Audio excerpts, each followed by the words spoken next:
أعوذ بالله من الشيطان الرجيم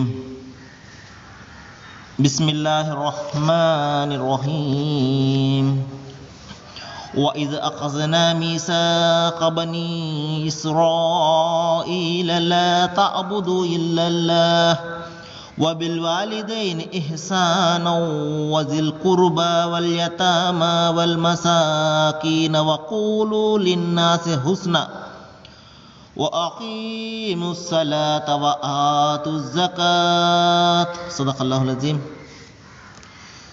అనంత కరుణామయుడు అపార కృపాశీలుడు పాలకుడు పోషకుడు సర్వలోక ప్రభు అయిన అల్లాహ్ శుభనామంతో ప్రారంభిస్తున్నాను. సోదరులారా, సోదరిమణులారా,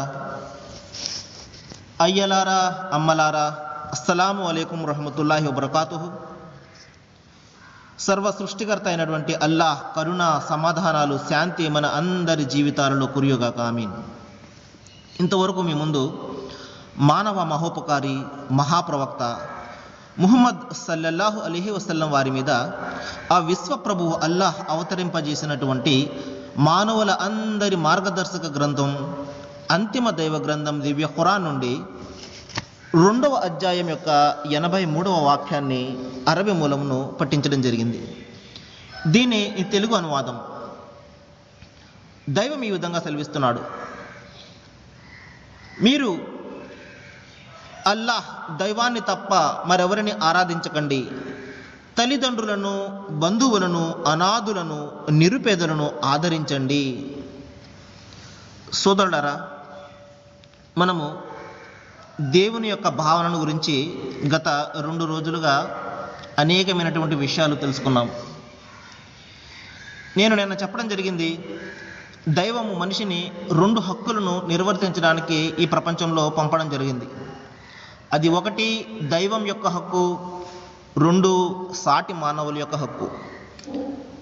దైవం యొక్క హక్కు ఏమిటంటే సృష్టికర్త అయినటువంటి దైవం ఒక్కరిని మాత్రమే ఆరాధించడము, ఆయనకు సమస్తము కూడా సమర్పించి ఆయన ఆజ్ఞ ప్రకారము జీవితం గడపడం. ఇది దేవుని యొక్క హక్కు. నేను ప్రతిసారి కూడా ఈ విషయాన్ని గురించే ఎందుకు చెప్తున్నాను అంటే, ప్రవక్త ముహమ్మద్ సల్లల్లాహు అలైహి వసల్లం వారు మొదటి 13 సంవత్సరముల పాటు మక్కా నగరంలో ఈ విషయాన్ని గురించి ఎక్కువగా బోధించారు. ఎందువలనంటే మనిషికి అత్యంత ముఖ్యమైనది అతని యొక్క దైవ భావన. ప్రస్తుతము 99% మంది అందరూ కూడా ఈ దైవ భావనలోనే అనేక రకాలైనటువంటి అపోహలకు, అపార్థాలకు లోనే ఉన్నారు. కాబట్టి ముందు మనిషి యొక్క దైవ భావనను మనము సరిచేయకపోతే, మనిషిలో ఉన్నటువంటి దైవం యొక్క ఆలోచన కానివ్వండి, ఆ భావన కానివ్వండి, అది సరైనది కాకపోతే అతను ఎంత విశ్వాసి అని అనిపించుకున్నా, ఎన్ని మంచి పనులు చేస్తున్నప్పటికీ కూడా అవన్నీ కూడా బూడిదలో పోసినటువంటి పన్నీరు మాదిరిగా అవి మిగిలిపోతాయి. కాబట్టి మనిషిలో దైవ భావన అనేది చాలా ముఖ్యమైనటువంటి విషయం. కాబట్టి ఈ దైవ భావన చాలా స్థిరమైనటువంటి ఒక విశ్వాసంగా ఉండాలి. ఏ విధంగా అయితే మబ్బులు లేనప్పుడు సూర్యుడిని ఎంత తీక్షణంగా, ఎంత స్పష్టంగా మనము చూడగలమో, అదేవిధంగా మనిషిలో దైవ భావన అనేది చాలా స్పష్టంగా ఉండాలన్నమాట. నా దైవం ఎవరు అని తనను తాను ప్రశ్నించుకోగానే వెంటనే అతనికి దైవం ఒక్కడు, ఆయన మానవుడు కాడు, మనిషిలా ఉండే బలహీనతలు ఆయనకు ఉండవు, మనిషిలా ఆయన చనిపోడు, మనిషిలా ఆయన పుట్టడు, మనిషిలా ఆయనకు భార్య బిడ్డలు ఉండరు, ఆయనకు సాటి సమానం ఏది ఉండదు. అంతేకాకుండా మనకు నచ్చినటువంటి విచిత్రమైనటువంటి స్వరూపాన్ని ఆయనకు మనము కల్పించలేము. ఆయన స్వరూపం మనకు ఎవరికి కూడా తెలియదు. ఇటువంటి క్లియర్ అయినటువంటి స్పష్టమైనటువంటి భావన తన మనసులో ఉండాలి. అది నిజమైనటువంటి దైవ భావన. కానీ ఈ రోజున మనము ఆ దైవ భావనలో చాలా వెనుకంజలో ఉన్నాము. అనేక రకాలైనటువంటి మనము దైవానికి సాటి కల్పిస్తూ ఉంటాము, మానవులను కల్పిస్తూ ఉంటాము, ప్రవక్తలను కల్పిస్తూ ఉంటాము. ఇంకా మనిషికి ఉండే బలహీనతలన్నీ కూడా ఉన్నాయని భావిస్తుంటాము. మనిషిలా పుడతాడు అని, మనిషిలా చనిపోతాడు అని, మనిషిలా నిద్ర వస్తుంది అని, మనిషిలా ఆయన కూడా భోజనం చేస్తాడని, ఆయనకు కూడా మనిషిలా ఉండే కోరికలు ఉంటాయని, మనిషిలా ఉండే ఆయనకు భార్య బిడ్డలు ఉంటారని, ఈ విధమైనటువంటి భావాజాలంలో ప్రపంచం అంతా కూడా ఈ రోజున పడిపోయి ఉన్నది. వారు ఏ ధర్మాన్ని అవలంబించేవారైనా కానివ్వండి, తమను తాము విశ్వాసులు అని గొప్పగా చెప్పుకునే వారైనా కానివ్వండి, ఈ భావనలోనే పడిపోయి ఉండడం వలన నేను ఎక్కువగా దైవ భావన అంటే ఏమిటి అనే విషయాన్ని గురించి ఎక్కువగా చెప్పడం జరుగుతుంది. నిన్న చెప్పడం జరిగింది, నిజమైనటువంటి దైవ భావన ఏమిటి అంటే మనిషి ఆ సృష్టికర్త అయినటువంటి అల్లాహ్ను, ఆ దైవాన్ని తప్ప మరెవరిని తన సంరక్షకుడుగా చేసుకోకూడదు, తన ఆపదలలో ఆదుకునేవాడుగా భావించకూడదు, ఇంకా తన యొక్క విన్నపాలు స్వీకరించేవాడిగా భావించకూడదు. ఇంకంతేకాదు, ఆయనను తప్ప మరెవరిని కూడా మనిషి వేడుకోకూడదు. ప్రతి చిన్న అవసరం, ఏ అవసరం అయినప్పటికీ కూడా ఆ సృష్టికర్త అయినటువంటి దైవాన్ని మాత్రమే వేడుకోవాలి. ఆయన మనుషుల ద్వారా ఆయన చేయిస్తాడు, చేయించేది ఆయన. మరి అంతేకాకుండా ఇంకొక విషయాన్ని కూడా నేను చెప్పడం జరిగింది, మనిషి తన స్వతంత్రతను పూర్తిగా విడిచిపెట్టి తన సమస్తాన్ని, తన సర్వాన్ని సర్వ సృష్టికర్త అయినటువంటి ఆ దైవానికి, అల్లాహ్కు మాత్రమే సమర్పణ చేసుకోవాలి. అంతేకాకుండా అతను తనకు తాను యజమానిగా దేనిని కూడా భావించకూడదు. ఈ భూమికి కానివ్వండి, లేకపోతే తన స్వయం శరీరానికి అతను యజమాని కాడు. ఇవన్నీ కూడా దైవ ప్రసాదితాలే, దైవం యొక్క అనుగ్రహాలే ఇవన్నీ కూడా. కాబట్టి ఆయన ఇచ్చినటువంటి ఈ జీవితాన్ని ఆయన మార్గంలో మనము వినియోగించినట్లయితే నిస్సందేహంగా ఆయన సంతోషిస్తాడు. ఆయన మరణం తర్వాత కూడా మనకు సాఫల్యాన్ని ప్రసాదిస్తాడు. ప్రవక్త ముహమ్మద్ సల్లల్లాహు అలైహి వసల్లం వారు ఒక ప్రవచనంలో ఈ విధంగా చెప్పారు, ప్రతి మనిషి 5 ప్రశ్నలకు జవాబు ఇవ్వనంత వరకు ఒక్క అడుగు కూడా ముందుకు వేసే పరిస్థితి ఉండదు ప్రళయ దినాన్న అని చెప్పడం జరిగింది. ప్రతి వ్యక్తిని పేరున దైవం నిలబెట్టి 5 ప్రశ్నలు అడుగుతాడు. అతను ముస్లిం సోదరుడైనా, హిందూ సోదరుడైనా, క్రైస్తవ సోదరుడైనా, ఎవరైనా కానివ్వండి, ఏ ధర్మాన్ని అనుసరించేవాడైనా కానివ్వండి, 5 ప్రశ్నలకు జవాబు ఇవ్వనంత వరకు ఒక్క అడుగు కూడా ముందుకు వేసే పరిస్థితి ఉండదు. అందులో మొదటి ప్రశ్న ఏమిటంటే, నేను నీకు అద్భుతమైనటువంటి జీవితాన్ని నేను ప్రసాదించాను, ఈ జీవితాన్ని నువ్వు ఏ విధంగా ఖర్చు చేశావు, ఏ విధంగా వినియోగించావు. ఇక రెండవ ప్రశ్న, ఈ అద్భుతమైనటువంటి జీవితంలో అందమైనటువంటి యవ్వనాన్ని నేను నీకు ప్రసాదించాను, ఈ అందమైన యవ్వనాన్ని నువ్వు ఎక్కడ వినియోగించావు? ఆటపాటల్లో వినియోగించావా? నీకు పనికిరాని విషయాలన్నీ తెలుసుకోవడానికి వినియోగించావా? లేకపోతే చెడు అలవాట్లలో నీ యొక్క యవ్వనాన్ని వినియోగించావా? సినిమాలు, షికార్లలో నీ యవ్వనాన్ని వినియోగించావా? ఆటపాటల్లో, క్రికెట్ మైదానాల్లో నువ్వు నీ యొక్క యవ్వనాన్ని వినియోగించావా? ఎందువలంటే మనిషి జీవితంలో అత్యద్భుతమైనది, తిరిగి రానిది, అమూల్యమైనటువంటిది ఏదైనా ఉంది అంటే అది యవ్వనమే. కాబట్టి నీ యవ్వనాన్ని నువ్వు ఎక్కడ గడిపావు? ఈ ప్రశ్న అడుగుతాడు. ఇంకా మూడో ప్రశ్న, నేను నీకు ధనాన్ని ప్రసాదించాను, ఈ ధనాన్ని నువ్వు ఎందులో ఖర్చు చేశావు? వ్యర్థ విషయాలలో ఖర్చు చేశావా? లేకపోతే సాటి మానవులను ఆదుకోవడానికి ఖర్చు చేశావా?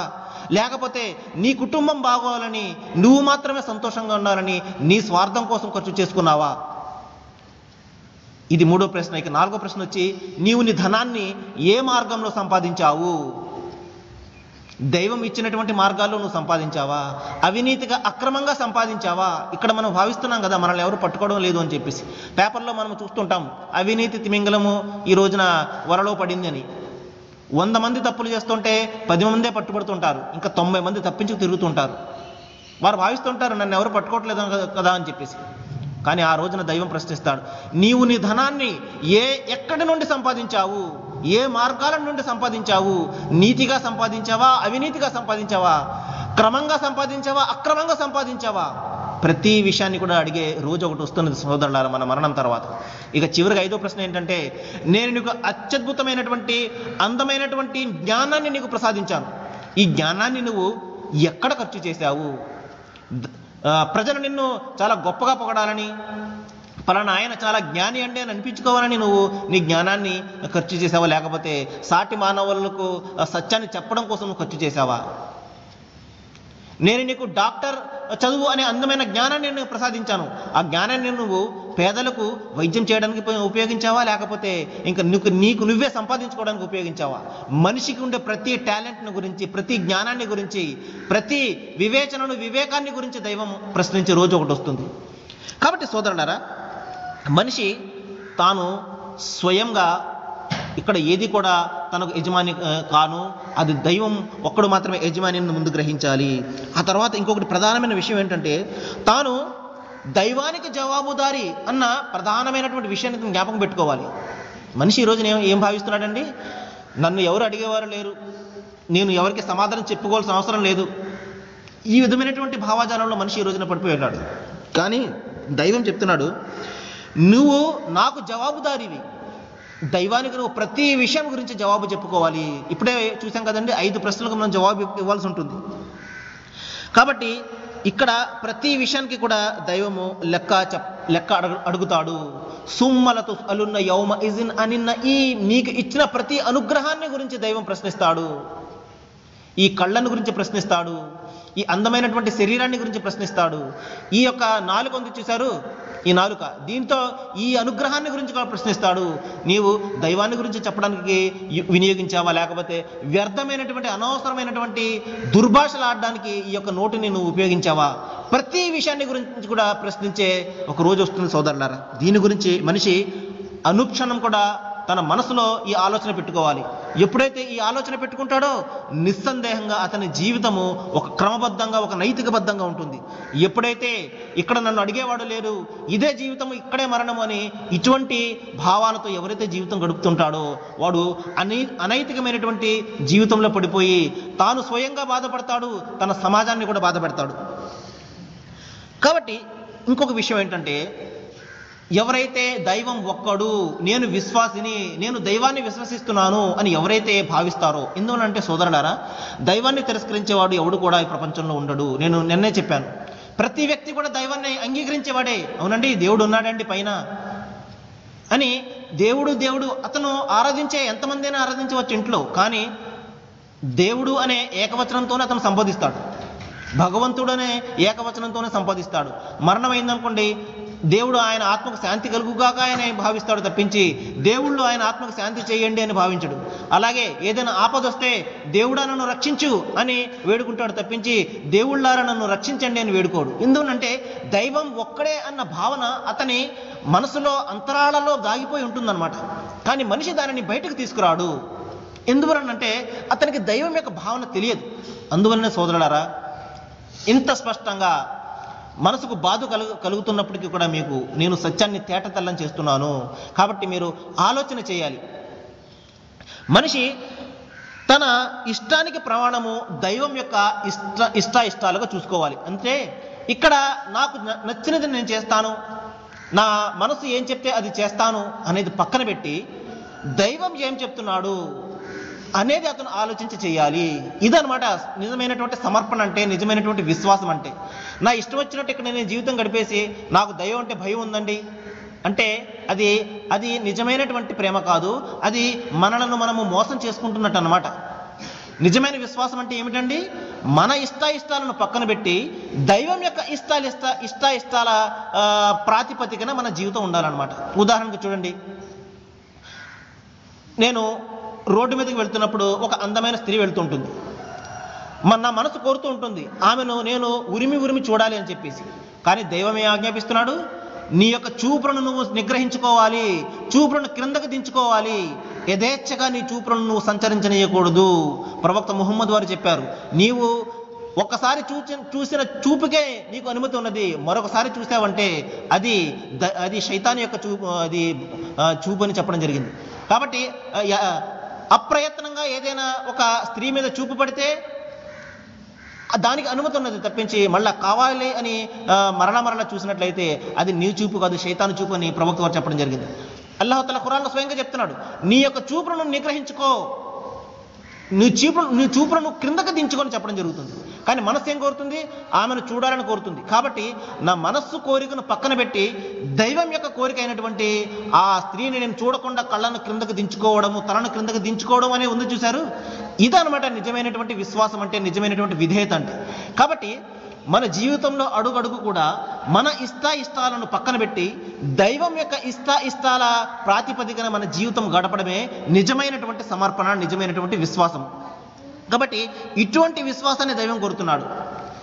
నేను ఒక గదిలో దైవాన్ని పెట్టేసి, ఒక మస్జిద్లో దైవాన్ని పెట్టేసి, లేకపోతే ఒక చర్చి 4 గోడల మధ్యలో దైవాన్ని పెట్టేసి బయట నా ఇష్టం వచ్చినట్టు జీవితం గడుపుతాను, అక్కడ మాత్రం చాలా పవిత్రంగా ఉంటాను అంటే అది జీవితం కాదు. అటువంటి ఆచరణను, అటువంటి విశ్వాసాన్ని, అటువంటి విధేయతను దైవం కోరడం లేదు. ఏ విధంగా అయితే ఈ 4 గోడల ఆరాధనాలయంలో మనిషి ఉంటాడో బయట కూడా అతని జీవితాంతం కూడా అటువంటి విధేయతను అతను పాటించాలి, అటువంటి సమర్పణనే అతను అవలంబించాలి. ఈ యొక్క తరబీదుని ఇవ్వడం కోసం ఈ ఆరాధన అనేది. కాబట్టి నువ్వు ఇష్టం వచ్చినట్టు ఇక్కడ ఉండు, బయట ఇష్టం వచ్చినట్టు గడుపు, కేవలము ఒకసారి వచ్చి నువ్వు దండం పెట్టుకుంటే, లెంపలేసుకుంటే నీ పాపాలన్నీ పోతాయి. ఇటువంటి భావాజాలంలో మనము ఇంతవరకు కూడా పడి ఉన్నాము. మనము దానిని ఆలోచన చేయాలి ఇటువంటి విషయాల గురించి. చూడండి సోదరులారా, ఇంకా మనసులో దైవం పట్ల ప్రగాఢమైనటువంటి ప్రేమను మనం నింపుకోవాలి. చూడండి, ఒక వ్యక్తి పట్ల మనకు బాగా ప్రేమ ఉందనుకోండి, ఆయన ఏం చెప్తే అది మనం చేయడానికి ప్రయత్నం చేస్తాం. కానీ మన ప్రపంచంలో ఈ విధంగా అలా జరగడం లేదు. మనం నిజంగా ప్రేమిస్తున్నాము, మేము ఆరాధిస్తున్నాము, ఆదరిస్తున్నాము అనే ఒక వ్యక్తిని ఉద్దేశించి చెప్తాం, కానీ ఆయన చెప్పిన విధంగా మనం చేయడం లేదు. ఈ విషయాన్ని గురించి నేను చాలా స్పష్టంగా చెప్పడం జరిగింది. మనము ఊరికే దావా చేస్తున్నాము, నాకు ఆయన అంటే చాలా ఇష్టమండి, కానీ ఆయన చెప్పిన ప్రకారం మనం చేయడం లేదు. కానీ దైవం ఇక్కడ ఏం కోరుతున్నాడంటే, నీ మనసులో నా పట్ల ప్రగాఢమైనటువంటి ప్రేమ ఉండాలి, మనసంతా కూడా దైవంతో నిండిపోయి ఉండాలి. అప్పుడు మరొకరికి చోటు అనేది ఆ యొక్క హృదయంలో ఉండదన్నమాట. దైవం యొక్క ప్రసన్నతే నా జీవితం యొక్క లక్ష్యంగా అతను జీవితం గడపాలి. దైవం యొక్క ప్రసన్నత అంటే స్వర్గం. ఆయన ఇష్టపడుతున్నాడు, ఆయన ఒకరిని ఇష్టపడుతున్నాడు అంటే దాని అర్థం ఏంటంటే ఆయన మనకు స్వర్గాన్ని ప్రసాదిస్తాడని, నరకం నుండి ఆయన రక్షిస్తాడని. కాబట్టి నా జీవితం యొక్క లక్ష్యము దైవం యొక్క సంతోషమే పరమావధిగా తన జీవితం గడపాలి. ఇక్కడ తన సాటి సోదరులను సంతృప్తిపరచడానికో, తన గురువులను సంతృప్తిపరచడానికో, తన బాసులను సంతృప్తిపరచడానికో, తన నాయకులను సంతృప్తిపరచడానికో అతని జీవితం గడపకూడదు. నా దైవం సంతోషిస్తున్నాడా లేదా, నేను చేస్తున్న పని ఆయనకు నచ్చుతుందా లేదా, ఇటువంటి ప్రాతిపదికన అతని జీవితం గడపాలి. కానీ మనం చూడండి ఎంత దూరంగా ఉన్నాము. దైవం యొక్క కోరికను పక్కన పెట్టేస్తాం, సాటి మనుషుల యొక్క ఆ కోరికను నెరవేర్చడానికి ప్రయత్నం చేస్తూ ఉంటాము, వారి సంతోషం నిమిత్తము ప్రాణాలు అర్పించడానికి సిద్ధంగా ఉంటాం. ఎంత ఘోరమైనటువంటి మనము తప్పు చేస్తున్నాం చూడండి సోదరులారా. ఇంకా చూడండి, ప్రవక్త ముహమ్మద్ సల్లల్లాహు అలైహి వసల్లం వారు ఒక సందర్భంలో చెప్పారు, ఎవరైతే దైవానికి సాటి కల్పించినటువంటి స్థితిలో అతని మరణం ఉంటుందో అతను స్వర్గంలో ప్రవేశిస్తాడు, నరకం అతన్ని ముట్టుకోదు అన్నారు. స్వర్గాన్ని పొందాలంటే ఏంటండి ఆచరణ? దైవానికి సాటి కల్పించినటువంటి స్థితిలో అతని మరణం ఉండాలి. అతని విశ్వాసము ఎలా ఉండాలి? దైవం ఒక్కడు, ఆయనకి సాటి సమానము లేదు, ఆయనకు ఏ స్వరూపము లేదు, ఆయన స్వరూపం మనకు తెలియదు, ఆయనకు ఏది కూడా మనం కల్పించకూడదు అన్న స్థితిలో అతను మరణించినట్లయితే అది నిజమైనటువంటి విశ్వాసము. ఆ విశ్వాసం ద్వారా అతను స్వర్గాన్ని పొందుతాడు. కానీ మనం ఇక్కడ ఏం చేస్తున్నాము? మనకు నచ్చిన ప్రతిదాన్ని దైవాలుగా మనము చేసేస్తున్నాము. దైవం సర్వాన్ని నిండి ఉన్నాడండి, సర్వవ్యాప్తి అండి ఆయన. కాబట్టి ఎవరిని ఏ విధంగా ఆరాధించినా కూడా అది దైవాన్ని ఆరాధించినట్లేనండి. ఇటువంటి విషయాలను మన పెద్దలు బోధిస్తుంటారు. చూడండి సోదరులారా, నిస్సందేహంగా దైవము సర్వవ్యాప్తే, ప్రతి చోట ఆయన ఉన్నాడు. కానీ దాని అర్థము ప్రతీది కూడా ఆయనే అనే అర్థం కాదు. అక్కడ దాని అర్థం ఏంటంటే ఆయన జ్ఞానము, ఆయన శక్తి సామర్థ్యాలు, ఆయన అధికారాలు సర్వాన్ని కూడా వ్యాపించి ఉన్నాయని అర్థం. ఉదాహరణకు చూడండి, సూర్యుడు పైన ఉంటాడు, కింద వెలుగు ఉంటుంది.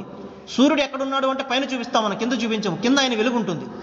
అదేవిధంగా ఏ విధంగా అయితే సూర్యుని వెలుగు సమస్త భూప్రపంచాన్ని వ్యాపించి ఉంటుందో అదేవిధంగా దైవం యొక్క జ్ఞానము, ఆయన అధికారము, ఆయన యొక్క శక్తి సామర్థ్యాలు ఈ సర్వం సృష్టిని కూడా వ్యాపించి ఉన్నాయి.